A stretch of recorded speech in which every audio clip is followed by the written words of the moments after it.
Welcome, dear listeners, to Satanists Nextdoor. We're your hosts, Lilin and Tommy Levine. Whether you're an open-minded, curious onlooker or a fellow Satanist seeking camaraderie, our goal is to share our personal experiences and delve into the intricate tapestry of Satanism in our daily lives, occasionally inviting other guests to share their unique perspectives, leaving no pentagram unturned. We'll explore how our beliefs shape our views on society, dive into struggles and triumphs we've encountered, and reveal the humanity that unites us all. So grab your favorite chalice and join us on this captivating journey.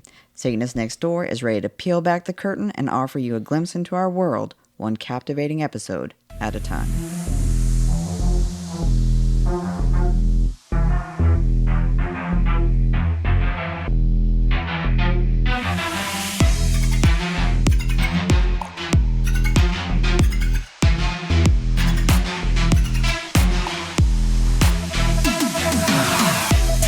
Hello and welcome to another episode of Satanists Nextdoor. Before we start this episode, I want to put a sensitive content warning on this one. If you are somebody that is bothered by the subject matter of sexual violence or the prevalence of what we've seen as a rise in pedophilia, this might not be the best episode for you. We are going to be covering these subjects and our feelings on them. And so if this is an episode that could bother you, then I would say probably shut the podcast off now and we can always catch you on the next one. But we have some very strong feelings against what we're seeing out there, and we wanted to make those known. All right. So this really comes about because recently we were involved in a discussion panel where tons of different topics came up. All the rest of them were pretty good, but one individual decided to kind of go into the topic of pedophilia and how it is a misunderstood thing in society, that people aren't accepting of the fact that those who struggle with pedophilia, exist and they should be understood. Yeah. Plus a couple other. Yeah. And then we saw some things on social media that were also around the same stuff. And it's not new. I mean, this conversation maybe made it a little more just relevant and just made it more obvious that this is a bigger situation. It's not that it hasn't been a bigger problem. It's been a big problem. But we started looking and seeing, there's the reports of all the assaults that are happening in religious institutions and, educational institutions and within law enforcement. And there's just been so much going on. And I think it gets lost that people are aware pedophilia is a problem. People are aware pedophiles exist. But where we start to have an issue is when people start saying, well, think about the pedophile. Okay. I can't help but not, know that they exist. However, my care stops at the point that I feel for them. I'm sorry that they've been afflicted with this issue, but they are dangerous and they need help. And I do not want to invite them into any community, no matter what it is, religious, political. There should definitely be boundaries because of safety situations. Yeah, I mean, we've seen this sort of drumbeat from the Christian nationalist and evangelical side, which has, they're always trying to push the narrative of the LGBTQIA community are pedophiles, drag queens are pedophiles, Satanists are pedophiles. I mean, Satanism has been fighting against being called pedophiles since for 60 years. I mean, it was part of the Satanic Panic where there was all these false claims and shit like that. And so we have always been very vocal about this subject as well. And so for me, whether it's online, whether it's on any sort of a discussion panel, whether it's a one-on-one conversation, I do not give a shit. There is no room, absolutely zero room for pedophiles or MAPS or NAMBLA in any sort of community. It's just not there. And a little history, this in the 80s, late 70s, early 80s, actually I would say all the way through the 80s, they tried to attach, this isn't the first attempt to try and attach to the LGBTQIA community. There was an attempt by NAMBLA to try and attach with gay men, and they were rejected. Rightfully. Rightfully so and forcefully so. It didn't work. they rebranded as MAPS, minor attracted persons or something like that. And again, rejected. The LGBT community is very, very, very clear. They are not a part of that community. As Satanists, we're very clear they're not a part of our community. Everything from the Satanic Bible to where it says it straight in the 11 rules. Do not harm children. To the Temple of Set, to TST with bodily autonomy and needing consent and all of that sort of stuff. You could look at the 7 tenets, and a lot of them cover personal sovereignty, bodily autonomy, and consent within them. So there is no room in the majority of things. I don't care if you're in any left-hand path organization.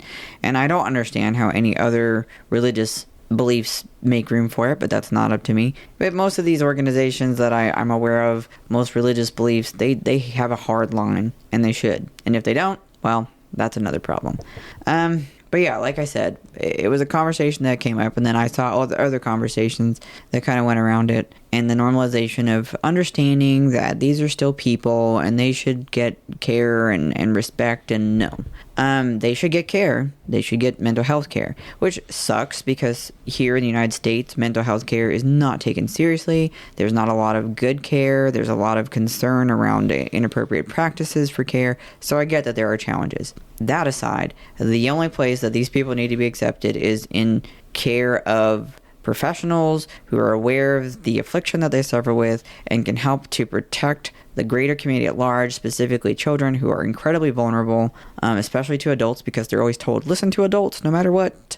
And that brings up a lot of issues, because child sexual abuse is the most underreported thing next to just violence of sexual violence, and that encompasses so many things. Like, men don't report violence because they're stigmatized, women don't report violence because they're stigmatized, but children are essentially taught that they do not have a voice. Yes, and they're taught that adults are right, and then they're threatened. If you do tell, then this is going to happen or that's going to happen. And so a lot of these do not go reported. So there's people that will argue to the distinction between, somebody who has acted out and somebody who hasn't. And to me, both people are a threat. You because you have not acted out yet does not make you not a threat to me. Because you have these intrusive thoughts that you are focusing on, and again, I'm sorry for that, but it does not belong in any community, and no community needs to be pointed at and said, this is what this community is about, because that's just the furthest from the truth. And I want to be clear, and we've discussed this before, everyone struggles with intrusive thoughts, things that they fixate on and stuff like that. And most of that is just completely normal. You get mad and your boss does something really inappropriate and you're like, man, I just wish I could punch them in the face. That could be, a very unhealthy thing to fixate on. But everyone has that thought, and it comes and it goes, and that's, fine. People get mad when they're driving, like, why does this idiot always want to cut me off? And you think about the guy that took your parking spot in the parking lot, and maybe you want to ram into the back of their car. But these are quick, fleeting thoughts. Normal people have them. It's acting on those that does begin to create problems. I feel, though, however, when it comes to obsessing about sexual interaction with children, now we've entered into a very different space. Very much so. And to me, an action doesn't have to be a physical action. To me, an action is, I downloaded a picture or a video or something like that. If you downloaded a picture, if you downloaded a video, you acted, because behind that picture, behind that video is a victim. And there is no ands, ifs, or about that. There's no explaining it away. There's no, maybe it's okay, maybe it's not. No, it is not okay. It should not be accepted, and it should not be normalized, and it should be not be welcomed into any community. No. Period. Yeah.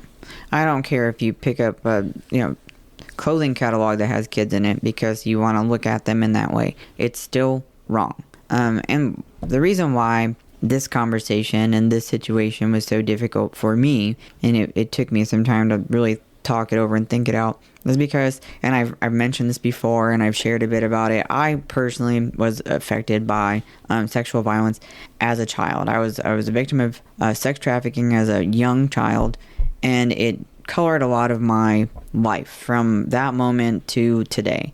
And it affected everything from, relationships to being a parent myself. Every time my kids would be out of my sight, I would be afraid that something bad could happen to them, especially around that. We, when our kids would start to go play with other kids and they'd be out a little longer than they were supposed to, I would begin to panic. And, you would often say, hey, this is normal. Kids are late. It's okay. But it would be very traumatizing for me because all I would do is fixate on, the worst possible scenario. And understandably so. Yeah. The negatives are things like that. The way it affects my relationship with you, the way it affects my ability to engage in normal, healthy things, especially around sexuality. The fears I have around every time my kids are out of my sight, and the extreme anxiety I feel, even for adult kids. Sometimes I'll just find myself thinking about, oh my gosh, what if, and are they okay? And just the panic that will sometimes come from that. And I've done a lot of work to move through that. And I feel like I'm in a really decent place in my life. I have a very good life that I'm very happy with. I didn't know, younger me didn't realize that would ever be possible. And so that's something I want to make sure people that have suffered from this understand, is that, that horrible place that you might be in today where it feels like it will never get better, it does pass. It doesn't ever fully go away, but you can have normal, healthy life and relationships, and you can go on to do normal things.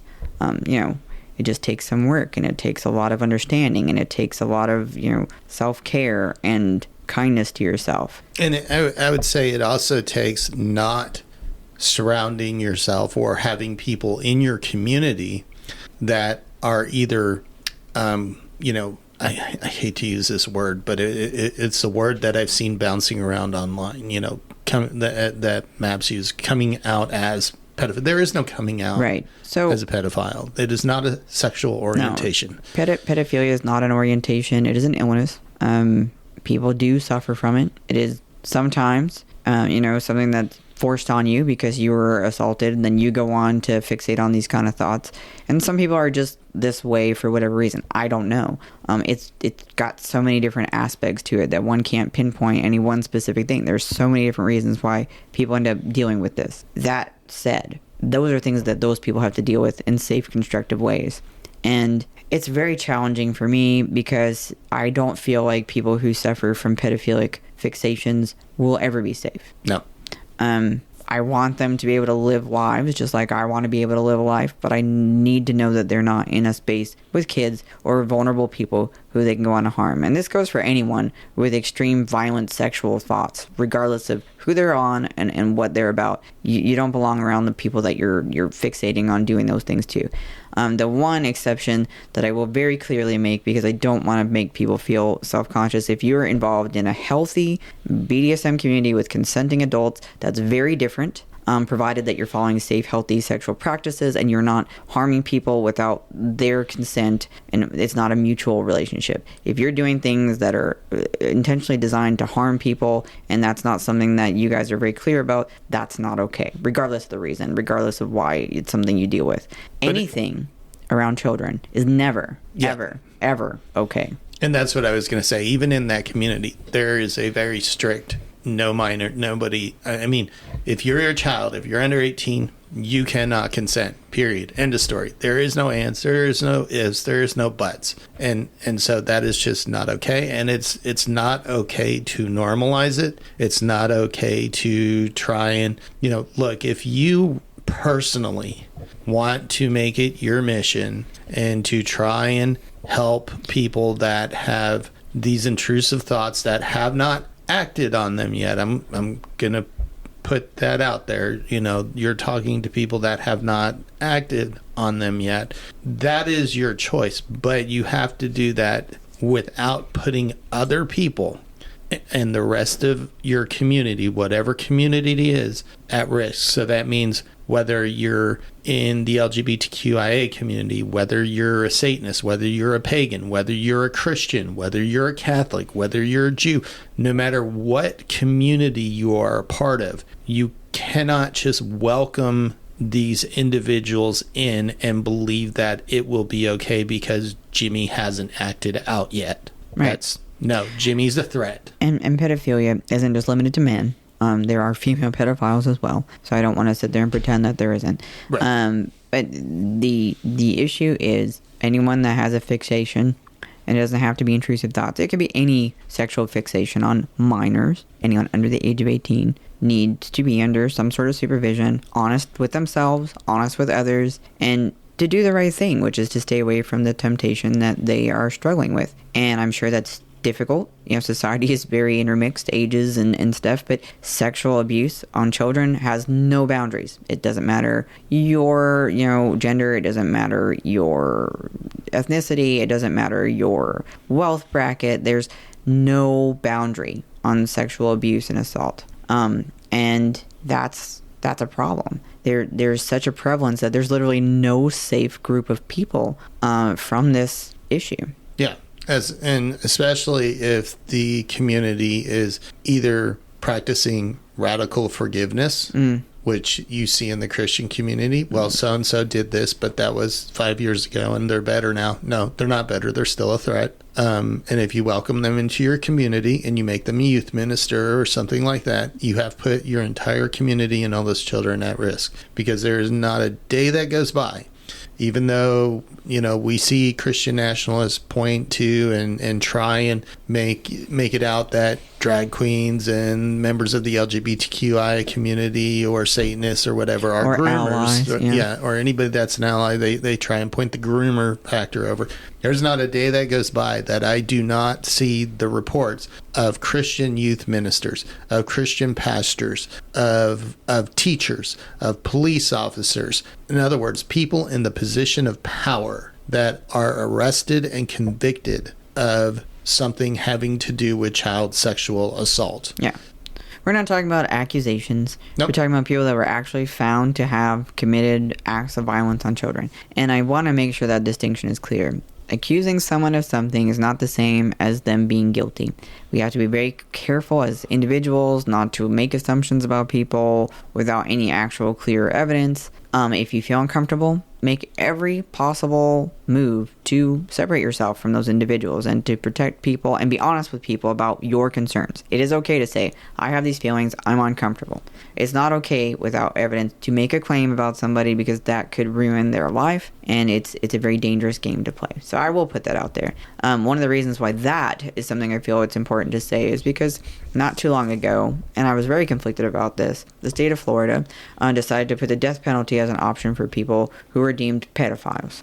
And I really went back and forth with this. I read a lot of stuff about it, and what I found very concerning, aside from the fact that I don't really have a lot of faith in our judicial system and our legislative system, aside from all of that, there was the issue where they were starting to try and lump parents who were supportive of LGBTQ kids, parents who supported trans kids, trans adults, people in the LGBTQ community. They were trying to lump all these people together as deviants and sexual predators. So if you think that through, you realize, well, this is really unsafe, and they're trying to lump all sorts of people together. I was conflicted because I don't know what the right thing to do is in the situation where someone has committed violent acts towards children. They're not safe for society. They're not safe for themselves. But again, I don't know that just ending someone's life is going to make any difference of positive either. So if you are someone that has committed these kind of crimes, you have to be under a safe, secure supervision. You can't be out in society, in my opinion. The end. But the death penalty thing, now we're going down a road that is very, very, very concerning. Yeah, that's a slippery slope. And again, like you said, we talked about it a bit because there is mixed feelings there for actual sexual predators. But the difference is what Florida was trying to do is what the Christian nationalists and the evangelicals are trying to do is they try and point at other communities, and they try and say that these communities are, or members in these communities are sexual deviants. It happened in the Satanic Panic. Well, you know. And to be very clear, this is not new rhetoric. No. It happened back in Germany. It happened in Poland. It happened in a lot of other countries who began to separate out what they considered undesirable people.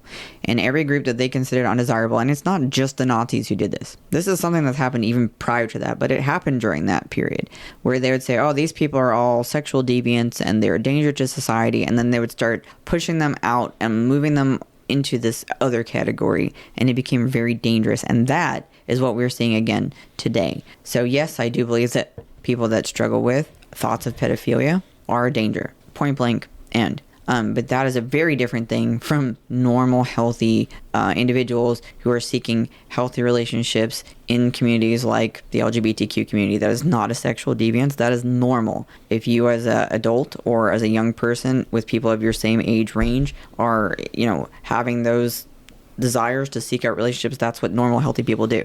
Nobody stops to say, hey, why are you straight? Why do you want to date, a boy if you're a girl? These are just normal things that people do. It begins to become a problem when you're having a giant imbalance where you're being dangerous to other people without their permission. You're trying to force yourself on people, where you're trying to control people, and especially when you're an adult pursuing a child. Yes, that is never, ever, ever, ever, ever okay. And again, like I go back to, acting out is one single picture. Mm-hmm. Acting out is one single video. It does not have to mean that there was a physical interaction, because behind that one single picture is a victim. Mm-hmm. And so, sometimes people get lost in that because they have this empathy or compassion for people that are struggling. And again, I'm sorry if people are struggling, but yes, you are a threat. That, if you are a pedophile, if you're part of MAPS, NAMBLA, whatever it is you want to call yourself, if you're a pedo apologist, you're a threat. Mm-hmm. Because you are okay to normalize that behavior, and that behavior should never, ever be normalized. It should never be looked at as, oh, okay, you know what, we're just going to help this person, or they were struggling or having a hard time. No, there is a child victim there, and at that point they need to be removed, whether it's into a facility or something like that, from the general population of society.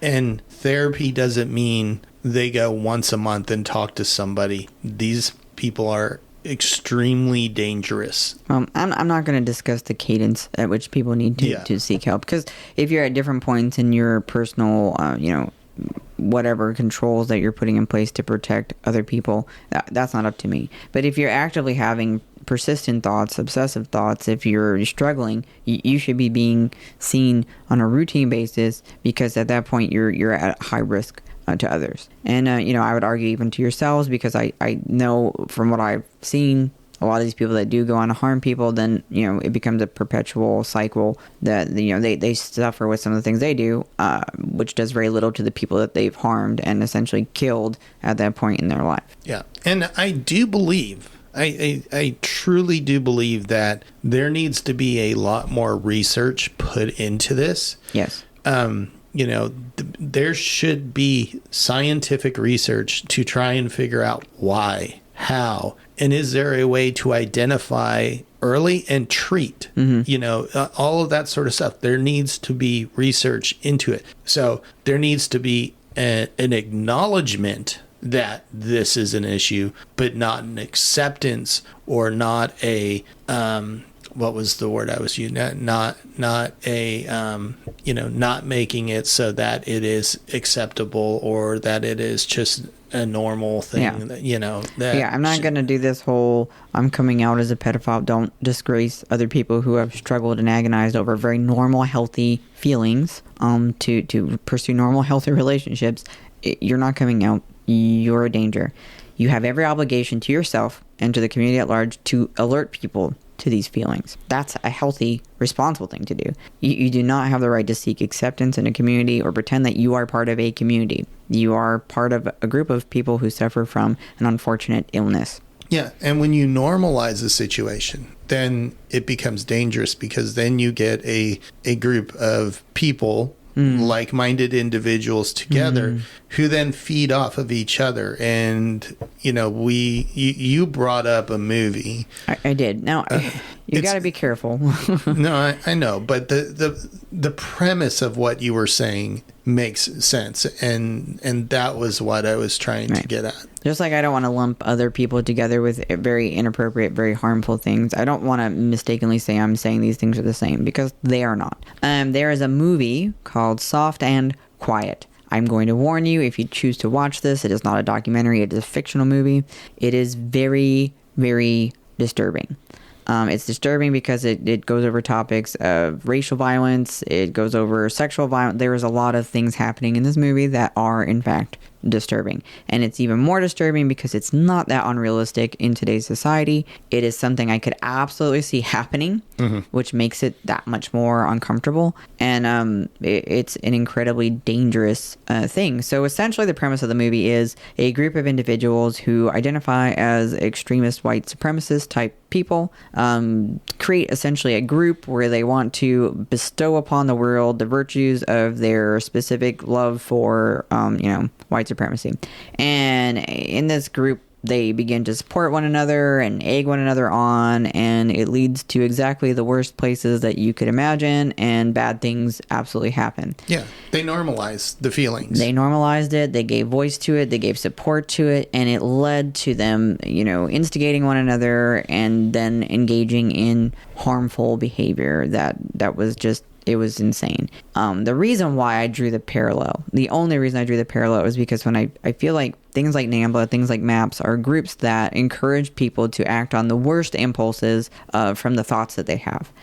Thoughts alone aren't awful, although I'm going to question you if you tell me that I think that it's okay to engage in relationships with children. I think it's okay to be a racist. I think it's okay to be a bigot. I might really kind of wonder and be a little uncomfortable. But, I might also ask you, well, what do you mean by that? What exactly thoughts are you talking about? Yeah. But if you go on to tell me that I think it's not really that big of a deal, if an adult, because some kids seem mature. No, just stop right there. If they're under 18 and you are over 18, that is a no.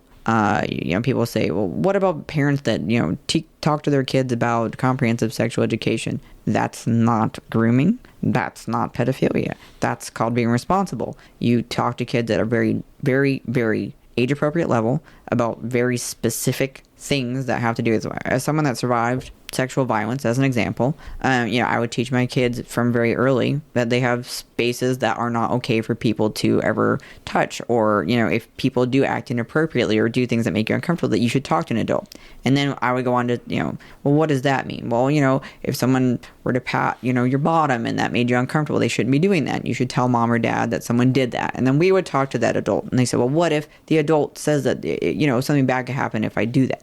Well, no one should ever tell you to lie. And if they try to make you feel uncomfortable about lying, then there's something wrong with that adult. Mom and dad are perfectly good at taking care of themselves. Don't ever be afraid of that. And, still let us know. Yeah. So you have very normal discussions with your kids about things, unfortunately, that could, happen in their life. You have spaces that are private to you. These are your boundaries. It's okay to tell people not to hug you, not to touch you. If, Uncle so-and-so that pops over once in a while makes you feel uncomfortable, you have a right to say, hey, I don't want you to hug me. Or Auntie so-and-so or Grandma, Grandpa, they don't have a right into your space, and it's okay to say no, and I don't feel like it. Yeah. And it is, you have an absolute right to have a safe space. Mm-hmm. And that's why I cringe when I see these communities, and again, it doesn't matter if it's Christian, Catholic, pagan, whatever community it is, if they start accepting either apologists or they start accepting people that are,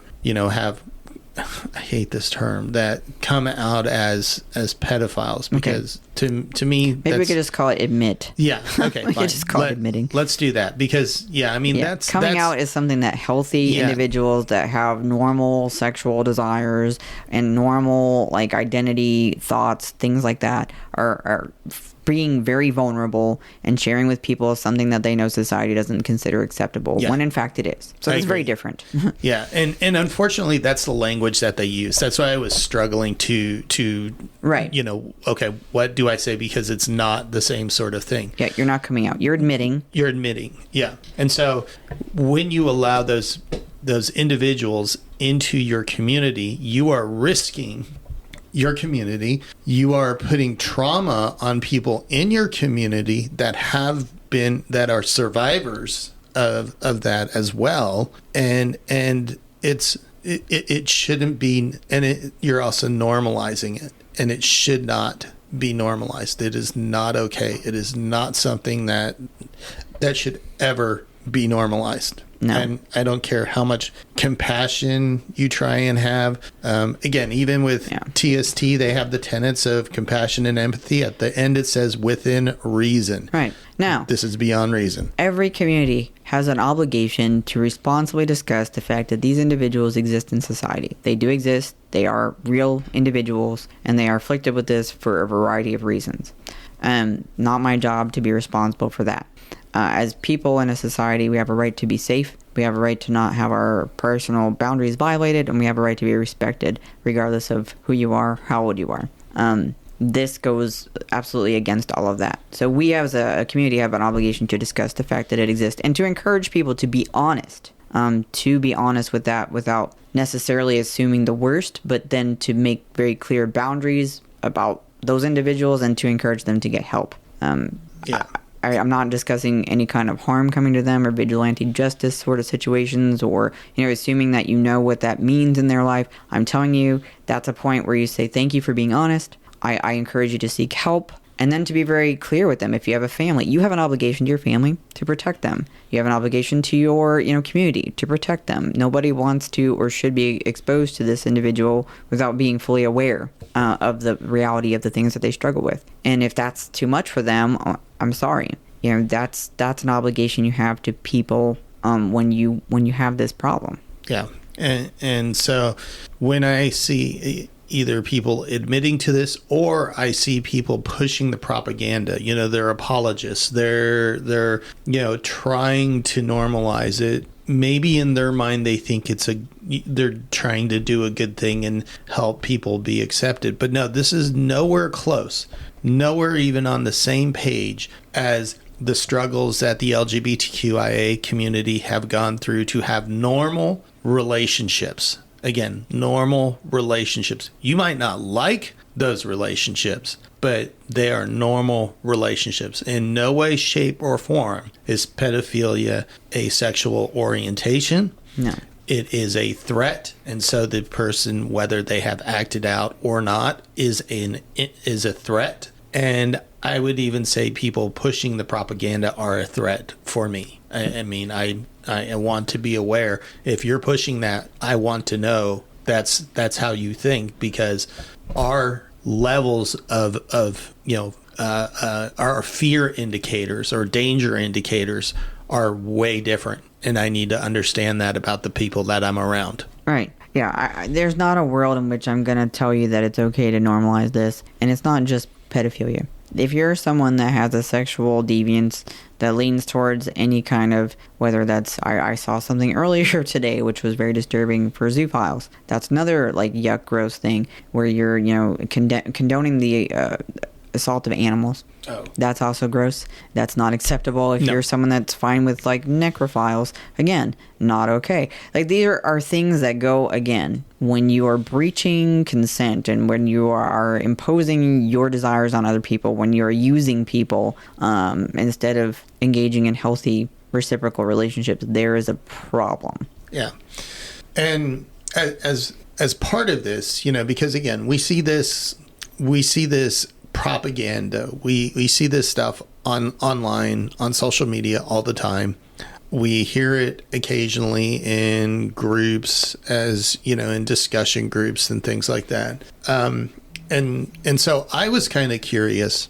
So I talked to our children who are teenagers, and one of them is an adult. I wanted to see, because Gen Z and all of that, they are more of a open-minded group, yeah. Open-minded group. So I wanted to see, is your generation actually looking at this in this way? So I sort of asked the same sort of questions. Do you see pedophilia as a sexual orientation? Do you see these people as a threat, whether they've acted out or not? And do you think it's okay to add individuals like this to a community in order, whether you're trying to help them or not? And it was amazing that both of them asked independently. They were nowhere near each other. It was totally different days. They gave the same exact answer, which is no, is not a sexual orientation. Yes, they are always a threat. And no, they should never be added into a community, because by doing that, you are normalizing it, you are making them feel like it's okay, and you're starting to give them confidence. And they should not have confidence that these feelings are okay. Yeah. Yeah, I've seen lots of different arguments about why it's damaging to treat people who struggle with this in certain ways.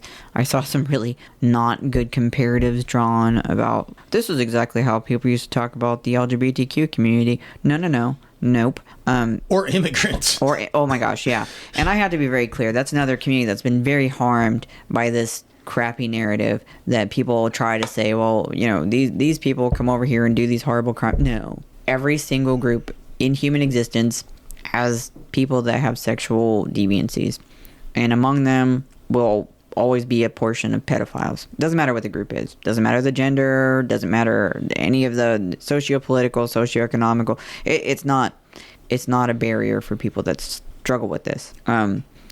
But they don't belong to any of those groups. They are their own group of people with this issue. They're not a society, they're not a community, they are a group of people who share the same affliction and should be treated with caution. And they should be treated.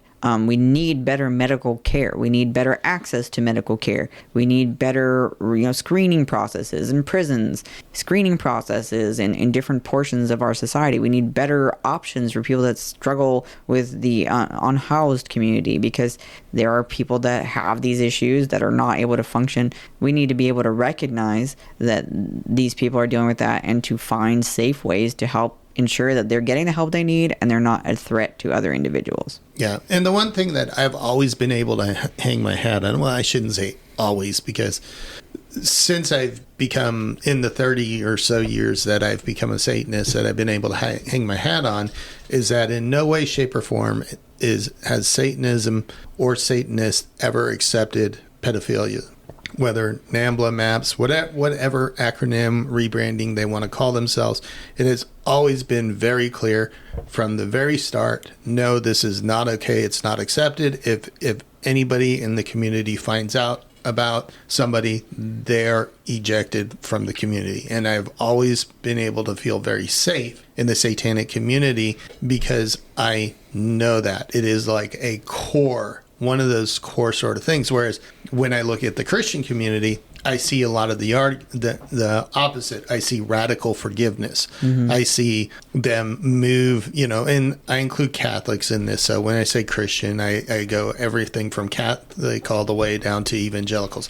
I see them move a person that they know did something to some children from one location to another. They ignore it. They everybody deserves forgiveness sort of bullshit through that. And no, I'm not okay with that. And it is a threat, and that is when it becomes dangerous. Mm-hmm. Yeah, I mean, if you have people in an organization that you feel are valuable in that organization and you want to find a safer space for them, make sure it's a space that people are aware of their affliction and where they won't be exposed to, people that are vulnerable to that affliction. I mean, there's tons of places where you can have people doing things that they won't be around kids. And if you as an individual are so impassioned to aid these people, then find programs that work with them and help to provide the support they need to not be offenders. Yeah. And again, all of those is assuming the person has not offended yet. Right. Now, the minute you offend, and again, I'm going to redefine this because I want to be crystal clear. Offending is one picture. One video. It does not necessarily mean you went out and did something physical. It is one picture, one video, anything like that, because there is a victim behind those. The minute you offend, at that point, then yes, they need to be some sort of a legal option. However, whatever punishment is doled out needs to happen, and then whatever treatment and stuff like that. But it is pretty well documented that once people offend, they tend to re-offend. The rate of recidivism. God damn it. Yes, that thing. The rate of recidivism. Fuck my life. Yes. Yes. And so, yeah, once that line's been crossed, all bets are off for me. It's just, if you have an image, you're more likely to go and get more emboldened to find more images, to feed more desires, to then go on to something more and something more, and then it just becomes a kind of a snowball effect where you're just trying to constantly chase that feeling. Yeah. And again, having a group of people together, or a group of people that are apologetic or overly sympathetic, only normalizes, only enforces that those feelings are okay. Now, I'm not talking about support groups that are led by care facilitators that know what they're doing, where they help each other to move past these thoughts and recognize that people in this group are suffering from it, and encourage each other not to do the bad things. Not shitting on those. I'm talking about groups of people like these other ones that are self-led, and that includes some of the groups that say that they're anti-contact groups. It's something that I've seen within the pedo-bert community, where they're supposedly encouraging one another to not do the thing. I just feel very uncomfortable with that without some kind of intervention or observation from someone that is aware and able to kind of be on top of whether or not there's risks. Yeah. And one thing I do want to say is, I know you've been public about things that have happened to you in your past, but I want to thank you, because you were more public in this than I think you have in other episodes, and you have done an extreme amount of work, and you have done a wonderful job of moving through the things that you need to do in order to kind of live a more normal life. But I know forever you were changed, and you were still a wonderful mother, still a wonderful wife, and I just wanted to appreciate you for being so open with the rest of the community, because I think it's helpful for people to see that there is life afterwards. Yeah, I hope it is helpful. It's not to say it's not without its challenges and difficulties, but there are so many people that are struggling right now, that maybe even still going through abusive situations, and they are afraid to speak, or they cannot speak, or people that never want to actually share that this is something that happened to them, and that's their right. They hopefully are getting help from someone and able to unload that burden somewhere safe, because it's a lot to carry. But whatever your process, wherever you are in that process, you have every right to it, as long as you're not harming yourself in a way to try and cope, because that's when things can get really ugly. But, my hope is that by speaking out, that I can help people recognize that they're not alone, and that there is a future. And, years ago when I was starting on this, I didn't know that there would ever be a positive later. It was always the horrible things happening now, and there would never be a different option. I would always be looked at like this person that I saw myself as at that point. And, it does get better. It doesn't go away ever fully, but, you can lead a normal, healthy, productive life. Normal being, being able to have enjoyable, healthy relationships with people, and to enjoy your life. So I don't think there's anything that we need to add to that. So I think that is a perfect place to end this difficult but necessary conversation. So with that being said, hail Satan, everyone. Hail Satan.